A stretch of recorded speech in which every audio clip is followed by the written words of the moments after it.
Hello বন্ধুরা, তো সবাইকে জানাই গুড মর্নিং, সুপ্রভাত। তো আমি সকালবেলা ঘুম থেকে উঠে গেলাম। তো খুব বৃষ্টি পড়তেছিল, তাই অত সকালবেলা উঠতে পারিনি। মা উঠে উঠানটা ঝাড় দিয়ে দিল, আর আমি চলে আসলাম এই যে সবজি কুটতে। এভাবে আলুটা কুটে নিচ্ছি। তো এটা ডাল বানাবো, আলুর ডাল, আর রুটি বানাবো। এটাই আমার সকালকার রুটিন। তো এদিকে আমি এখানে প্রেশার কুকারে গরম জল বসাই দিচ্ছি রুটি বানানোর জন্য। আর ওইদিকে গরম জল বসাইতে দিয়ে আমি চলে আসি কলপাড়ে। কিছু বাসন ছিল, সেগুলো মাজার জন্য। তো এখানে এই যে বাসনগুলা, এটা মেজে নিচ্ছি। তো বাসন মাজার পর আমি রুটি বানাবো।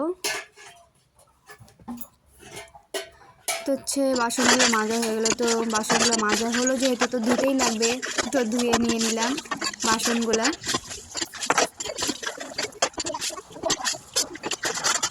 তো বাসন ধোয়া হয়ে গেল, আমি চলে আসছি রান্নাঘরে রুটি তৈরি করার জন্য। তো এই যে আটা আগের থেকে নেওয়া ছিল, আর আটাটা আমি মাখে নিলাম। মাখে নিচ্ছি আটাটা।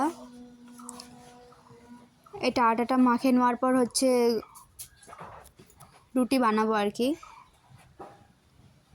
তো এখানে দেখতে পাচ্ছেন আটাটা আমার মাখা হয়ে গেছে। আর ওইদিকে বাবা বলতেছিল যে তাড়াতাড়ি কর। তো মা চলে আসলো একটু হেল্প করার জন্য। তো মা যেহেতু আসলে আমি ঘরে চলে আসলাম ঘরে বিছানা উঠানোর জন্য। তো বিছানাটা আমি উঠাচ্ছি। আর বাবা যেহেতু খাবে, সেজন্য তাড়াতাড়ি করে মা ওইদিকে রান্না করতেছে। মা বলল তুই ঘরে যা, বিছানাটা উঠা। তো আমি বিছানা উঠাইতে চলে আসছি, বিছানা উঠাচ্ছি। তো কিছু কাপড় ছিল কালকের, আয়নে রাখছি। সেই কাপড়গুলো গুছানো হয়নি, তো ওটাও গুছায় রাখলাম আনলাতে। গুছায় রাখার পর তো কি আর, ঘর ঝাড় দিতে লাগবে। কাপড় গুছানো হয়ে গেলে ঘর ঝাড় দিতেই লাগবে, কারণ ঘরটা অপরিষ্কার হয়ে আছে।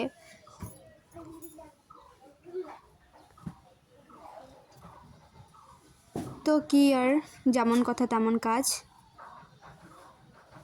ঘর ঝাড় দিতে শুরু করে দিলাম। এটা আমরা সকালবেলাই কাজ। এটা আমাদের মেয়েদের জন্য এটা সকালবেলায় খুবই চাপের হয়ে যায়, একসাথে অনেক কাজ করাটা। তো এইদিকে আমি ঘর ঝাড় দিয়ে দিলাম। মা আমাকে বললো তাড়াতাড়ি দিয়ে, তোর বাবা খাবে। তো আমি তাড়াতাড়ি করে। সো গাইস, আজকের ভিডিও এইটুকুই। এই যে বাবা এখানে রুটি খাইতে ধরছে, বাবা আর ভাই।